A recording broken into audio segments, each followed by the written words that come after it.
Hello viewers, সকলকে rainbow study সেন্টারের পক্ষ থেকে স্বাগত। আমরা ইতিহাসের যে ধারাবাহিক আলোচনা করছিলাম তার অত্যন্ত গুরুত্বপূর্ণ একটি টপিক ছিল স্টোন এজ বা প্রস্তর যুগ।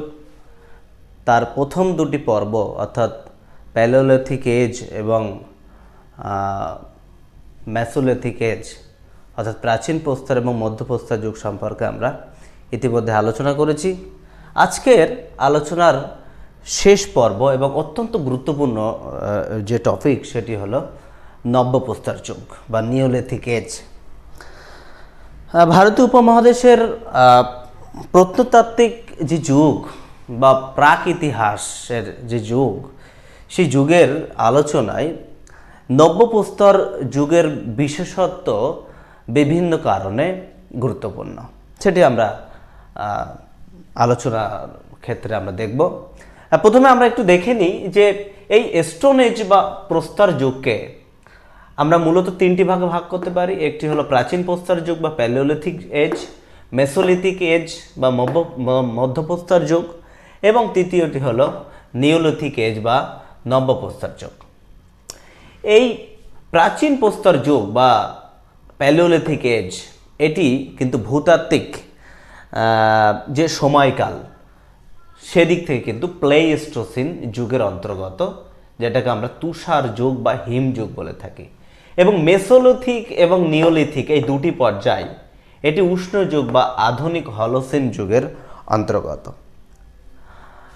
আধুনিক যে হলোসিন যুগ, সেই যুগের সময়কাল কিন্তু 10,000 খ্রিস্টপূর্বাব্দ থেকে মোটামুটি শুরু হচ্ছে। সুতরাং মেসোলিথিক এবং নিওলিথিক এই যে দুটি পর্ব, এই দুটি পর্বই কিন্তু আধুনিক হলোসিন বা নব্যপ্রস্তর যুগের বা উষ্ণ যুগের অন্তর্গত। এখন প্যালিওলিথিক, প্যালো কথার অর্থ হলো পাথর, আর এজ কথার অর্থ যুগ, প্রাচীন প্রস্তর যুগ। মেসো কথার অর্থ হলো মধ্য, আর নিও কথার অর্থ নিউ, অর্থাৎ মধ্যপ্রস্তর, প্রাচীন প্রস্তর এবং নব্যপ্রস্তর। এভাবে আমরা ঐতিহাসিকরা এই তিনটি যুগের নামকরণ করেছেন। যাই হোক, আমরা প্রাচীন প্রস্তর এবং মধ্যপ্রস্তর যুগের আলোচনা ইতিমধ্যে আমরা করেছি। দর্শকদের আমি অনুরোধ করব সেই দুটি ভিডিও যদি আপনারা দেখে নেন, নিশ্চয়ই এই আলোচনা বুঝতে আপনাদের সুবিধা হবে এবং পুরো প্রস্তর যুগ সম্পর্কে একটা আলোচনা বা একটি গুরুত্বপূর্ণ যে জানার যে উপাদান সেটি হবে আমরা আশা রাখি। যাই হোক, আজকের গুরুত্বপূর্ণ যে টপিক সেটি হলো নব্যপ্রস্তর যুগ বা নিওলিথিক এজ। নিও কথার অর্থ নিউ, লিথিক কথার অর্থ প্রস্তর এবং এজ কথার অর্থ যুগ, অর্থাৎ নব্যপ্রস্তর যুগ। প্রথমেই যেটা আমরা দেখে নেব নব্যপ্রস্তর যুগের সময়কাল। ঐতিহাসিকরা, প্রত্নতত্ত্ববিদরা দেখাচ্ছেন যে নিওলিথিক এজ বা নব্যপ্রস্তর যুগ ভারতীয় উপমহাদেশে 6,000 খ্রিস্টপূর্বাব্দ থেকে 2,000 খ্রিস্টপূর্বাব্দ পর্যন্ত, 6000 বিসি থেকে 2500 বিসি এই সময়কাল পর্যন্ত কিন্তু অবস্থান করছে। এবং দ্বিতীয় যে গুরুত্বপূর্ণ আমরা বিষয় সেটি হলো নব্যপ্রস্তর যুগের প্রত্নক্ষেত্রগুলি। নব্যপ্রস্তর যুগের প্রত্নক্ষেত্রের দিকে প্রথমেই তাকালেই যেটা আমাদের সব থেকে গুরুত্বপূর্ণ যে প্রত্নক্ষেত্র এবং প্রথম যেটা প্রত্নক্ষেত্র সেটা হলো Mehrgarh. And it was discovered by Jean Francois জয়েস ইন 1974। এটা অত্যন্ত গুরুত্বপূর্ণ একটি বিষয়।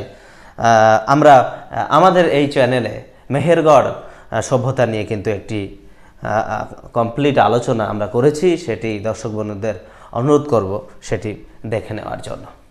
যাই হোক, তো মেহেরগড় ছাড়াও নব্যপ্রস্তর যুগের যে অন্যান্য প্রত্নক্ষেত্রগুলি সেগুলি কিলেগুল মোহাম্মদ, নৌসেরা, নন্দুরা, কোটদিজি মোটামুটি কিন্তু এই সময় পর্বের মধ্যেই কিন্তু সেগুলি বিস্তৃত হয়ে আছে। তৃতীয় যে গুরুত্বপূর্ণ বৈশিষ্ট্য সেটি হলো হাতিয়ার। হাতিয়ার বা আয়ুধ অত্যন্ত গুরুত্বপূর্ণ ইতিহাসের আলোচনার ক্ষেত্রে। মানব সভ্যতার কিভাবে অগ্রগতি ঘটলো প্রাচীন প্রস্তর যুগ থেকে, কিভাবে মধ্যপ্রস্তর যুগ হয়ে নব্যপ্রস্তর যুগে কিভাবে মানুষের ক্রম উন্নতি ঘটেছে, সেক্ষেত্রে কিন্তু হাতিয়ার একটি অত্যন্ত গুরুত্বপূর্ণ উপাদান। এবং নব্যপ্রস্তর যুগের আলোচনায় হাতিয়ারের ক্ষেত্রে আরও বিশেষত ইম্পর্টেন্ট এই কারণেই যে শুধুমাত্র পাথরের ব্যবহার নয়, বরং নব্যপ্রস্তর যুগের শেষের দিকে এসে ব্রোঞ্জ ধাতুর ব্যবহার আমরা লক্ষ্য করি। আর এই কারণেই মেহেরগড় আলোচনা করতে গিয়ে আমরা দেখেছি যে মেহেরগড়কে এই জন্যই তাম্র প্রস্তর যুগের সভ্যতা বলা হয়, কারণ যেহেতু তামার ব্যবহার, তামা এবং তামা ধাতুর ব্যবহার, ব্রোঞ্জ ধাতুর ব্যবহার এবং প্রস্তর অর্থাৎ পাথর দুটিরই ব্যবহার লক্ষ্য করা যাচ্ছে। যাই হোক, নব্যপ্রস্তর যুগের শেষের দিকে এসে আমরা কিন্তু এই তামা ধাতুর ব্যবহার লক্ষ্য করি। এবং হাতিয়ারের দিক থেকে অত্যন্ত গুরুত্বপূর্ণ যে মন্তব্য প্রফেসর ইরফান হাবিব করেছেন সেটি হলো মানব সভ্যতার যে অগ্রগতির যে দ্রুততা, টাইম। তিনি বলেছেন যে প্রাচীন প্রস্তর এবং মধ্যপ্রস্তর যুগে অগ্রগতি ঘটতে গিয়ে হাতিয়ারের অগ্রগতি বিশেষত যতটা সময় লেগেছিল, নব্যপ্রস্তর যুগের ক্ষেত্রে কিন্তু এই সময় কিন্তু অনেকটা কম লেগেছিল। অর্থাৎ তিনি বলতে চেয়েছেন যে যে নব্যপ্রস্তর যুগে এসে মানুষ অত্যন্ত দ্রুত গতিতে সভ্যতার কিন্তু অগ্রগতি ঘটাতে পেরেছিল। প্রযুক্তিগত যে অগ্রগতি তা অত্যন্ত দ্রুত, সময় অনেক কম সময়ের মধ্যে অধিক পরিমাণে অগ্রগতি কিন্তু এই যুগে হয়েছিল, যে বিষয়টিকে ডক্টর ইরফান হাবিব বিশেষভাবে তিনি উল্লেখ করেছেন তার পিপল হিস্ট্রি অফ ইন্ডিয়া নামক প্রবন্ধে। এবং হাতিয়ারের আলোচনার ক্ষেত্রে আর যে গুরুত্বপূর্ণ বৈশিষ্ট্য সেটি হলো যে হাতিয়ারগুলি ছিল মিশ্র আয়ুধ প্রকৃতির, অর্থাৎ দুটি হাতিয়ারকে পাথরের এবং ধাতুর হাতিয়ারকে জুড়ে নিয়ে একটি কম্পোজিট টুল বা মিশ্র যে আয়ুধ তৈরি করা, অর্থাৎ হাতুড়ি বা কুঠার এগুলি তৈরি করার কিন্তু প্রযুক্তি এই সময় মানুষ রপ্ত করতে পেরেছিল। এবং আয়তনে এই সমস্ত হাতিয়ারগুলি অনেক ক্ষুদ্র ছিল, বৈচিত্র্যপূর্ণ ছিল এবং সংখ্যায় ছিল বহুল। প্রত্নক্ষেত্রে কী কী হাতিয়ার পাওয়া গেছে সেগুলো যদি আমরা লক্ষ্য করি, কাস্তে, এই কাস্তের ব্যবহার ভারতীয় উপমহাদেশে প্রথম কিন্তু এই নব্যপ্রস্তর যুগে লক্ষ্য করা গিয়েছিল, এবং সেটি কিন্তু লক্ষ্য করা গিয়েছিল এই মেহেরগড় প্রত্নক্ষেত্রটি থেকে। তাছাড়া হামানদিস্তা, কুঠার, চপার, নিড়ানি জাতীয় নিড়ানি, কুঠার এই সমস্ত বা কাস্তে এ সমস্ত হাতিয়ারগুলি বা যন্ত্রাংশগুলি মূলত কৃষি কাজের ক্ষেত্রে ব্যবহার করা হয়। সুতরাং আমরা বুঝতে পারছি যে কৃষিকাজের ব্যবহার, যেটি আমাদের আলোচনার পরবর্তী অংশ হবে, যে জীবিকা সেটি কি হতে চলেছে। ভারতীয় উপমহাদেশে যে কাস্তের ব্যবহার প্রথম লক্ষ্য করা যায় নব্যপ্রস্তর যুগে, এবং এটি কিন্তু মেহেরগড় সভ্যতায়। যাই হোক, এবার আমরা জীবিকার আলোচনার দিকে যদি এগিয়ে যাই, প্রথম যেটি গুরুত্বপূর্ণ সেটি হলো পশুপালন। অবশ্যই প্রাচীন প্রস্তর যুগে যে পশু শিকার ভিত্তিক অর্থনীতি ছিল সেটি মধ্যপ্রস্তর যুগে এসে সেটি কিন্তু পশুপালন ভিত্তিক অর্থনীতিতে পরিণত হয়েছিল, এবং নব্যপ্রস্তর যুগে পশুপালনের ধরন, বৈচিত্র্য এগুলি কিন্তু বৃদ্ধি পেয়েছিল। মানুষ অধিক পরিমাণে পশুপালন রপ্ত করতে পেরেছিল। তার সঙ্গে যদি আমরা কৃষিকাজের বিষয়টি যুক্ত করে দিই তাহলে এটি বুঝতে সুবিধা হবে। পশুপালনের জন্য প্রয়োজনীয় ঘাস, পশুর খাদ্য সেগুলি কিন্তু এসেছিল এই কৃষিকাজ থেকে। এই জন্য কৃষিকাজ যে মানুষ প্রথম শিখল নব্যপ্রস্তর যুগে, তাহলে প্রথম কৃষিকাজ মানুষ কোন প্রস্তর যুগে রপ্ত করতে পেরেছিল? উত্তর অবশ্যই নব্যপ্রস্তর যুগ। এবং যদি আমরা বলি কোন সভ্যতায় প্রথম রপ্ত করতে পেরেছিল, সেটি উত্তর অবশ্যই মেহেরগড়। এ বিষয়ে আমরা গর্জন চাইল্ড বিখ্যাত ঐতিহাসিক তার গুরুত্বপূর্ণ একটি কথা আমরা মনে করব, সেটি তিনি এই যে কৃষিকাজকে তিনি বলেছেন নিওলিথিক রিভলিউশন বা নব্যপ্রস্তর বিপ্লব। কেন বলেছেন? আসলে কৃষিকাজ মানব সভ্যতাকে শত যোজন এগিয়ে দিয়েছিল। কি কি বিষয় এগিয়ে দিয়েছিল সেটি যদি আমরা আলোচনা করি তাহলে দেখব, প্রথম যে বিষয় খাদ্যের নিশ্চয়তা। মানুষ ফসল উৎপাদন করতে পারল এবং এত পরিমাণে ফসল উৎপাদন করতে শুরু করলো যে তার পরবর্তী পর্যায়ে আমরা গিয়ে দেখি যে মৃৎপাত্রের ব্যবহার। মানুষ মৃৎপাত্র, বড় বড় মৃৎপাত্রগুলি বানাচ্ছে, যেগুলিতে কিন্তু ফসল বা শস্য, উদ্বৃত্ত ফসল সঞ্চিত করে রাখার জন্য। এবং কৃষিকাজ পশুপালনকেও এগিয়ে দিয়েছিল। সুতরাং এই যে খাদ্যের নিশ্চয়তা, এবং গর্জন চাইল্ড দেখাচ্ছেন যে খাবারের নিশ্চয়তা, খাবারের অভাব যখন মানুষেরা থাকলো না, মানুষ প্রযুক্তির দিকে অধিক নজর দিতে পারল। মানুষের কাছে অনেক অবসর সময় আসলো এবং সেই অবসর সময়কে কাজে লাগিয়ে তারা বস্ত্রবয়ন, অলংকার, মৃৎপাত্র, এই যে শিল্পভিত্তিক পেশা বা জীবিকা, সেদিকে মনোযোগ করতে পারল।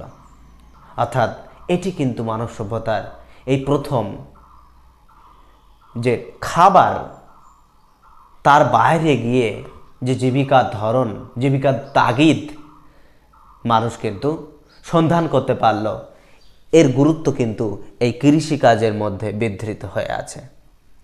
এই বিষয়টাকেই, এই যে একটি দ্রুত পরিবর্তন, ইরফান হাবিবের কথা মনে করে যে দ্রুত পরিবর্তন হচ্ছে, পরিবর্তনের গতিটা অনেক দ্রুত, সেই বিষয়টিকেই উনি রিভলিউশন বলেছেন বা একটা বিপ্লব ঘটে গিয়েছিল।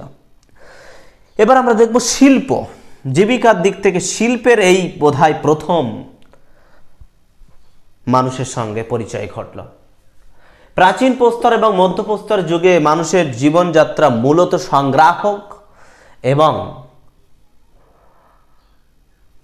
প্রয়োজন ভিত্তিক, কিন্তু এই প্রথম মানুষ কার্পাস চাষের নিদর্শন আমরা দেখছি।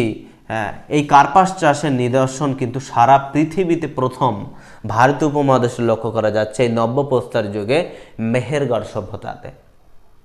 সুতরাং কার্পাস চাষ সেটি কিন্তু খাদ্য বস্তু নয়, খাবার কোনো উপকরণ নয়, অর্থাৎ খাদ্যের বাইরে গিয়ে মানুষ তাদের পেশার ধরনকে, অর্থনীতিকে কিন্তু বিস্তৃত করতে পারছে। এটি একটা বড় কিন্তু অগ্রগতি মানব সভ্যতায়। অলংকার, বিভিন্ন লাপিস লাজুলি, বিভিন্ন বৈদুর্যমণি, নীলকান্ত মণি, এ সমস্ত যে রত্নগুলি, যেগুলি মূলত আফগানিস্তান থেকে ভারতবর্ষে আমদানি করা হচ্ছে। স্থল বাণিজ্য, ছোট ছোট অল্প বিস্তর বাণিজ্য কিন্তু মানুষ করতে পারছে। আমরা মেহেরগড়ের শিলমোহর যেটা আফগানিস্তান এবং মধ্য এশিয়াতে পাওয়া গেছে, তার মাধ্যমে আমরা কিন্তু এ বিষয়ে নিশ্চিত হতে পারছি। বসতির ধরনের দিক থেকে যদি আমরা আমরা নব্যপ্রস্তর যুগকে দেখি, তাহলে কৃষিকাজের অর্থই হলো স্থায়ী বসতি। কৃষিকাজ করতে হলে মানুষকে একটি নির্দিষ্ট জায়গাতে বসতি স্থাপন করতে হবে ফসল রক্ষণাবেক্ষণের জন্য। এই তাগিদ এবং প্রয়োজন দুটো একে অপরের পরিপূরক সরল সম্পর্ক গড়ে তুলেছিল।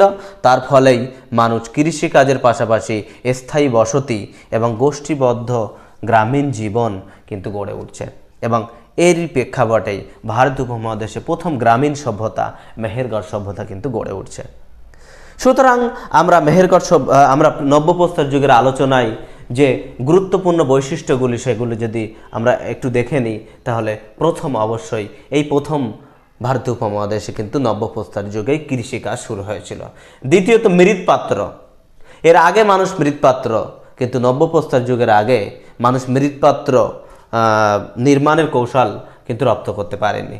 তৃতীয় যে গুরুত্বপূর্ণ বৈশিষ্ট্য সেটি হলো অবশ্যই ধাতুর ব্যবহার, ব্রোঞ্জ তামা ধাতুর ব্যবহার। এবং চতুর্থ যে গুরুত্বপূর্ণ বৈশিষ্ট্য সেটি গোষ্ঠীবদ্ধ স্থায়ী সমাজ, যেটি মূলত পশুপালন এবং কৃষির প্রয়োজনেই কিন্তু সম্ভবপর হয়েছিল। এই ছিল আজকে আমাদের মোটামুটি আলোচনা নব্যপ্রস্তর যুগের। যদি দর্শক বন্ধুদের এ বিষয়ে কিছু জানার থাকে, বলার থাকে, কিছু সংযোজন করার থাকে, অবশ্যই কমেন্ট সেকশানে জানাতে ভুলবেন না এবং আমাদের চ্যানেলটিকে সাবস্ক্রাইব এবং শেয়ার করতে নিশ্চয়ই ভুলবেন না। ধন্যবাদ।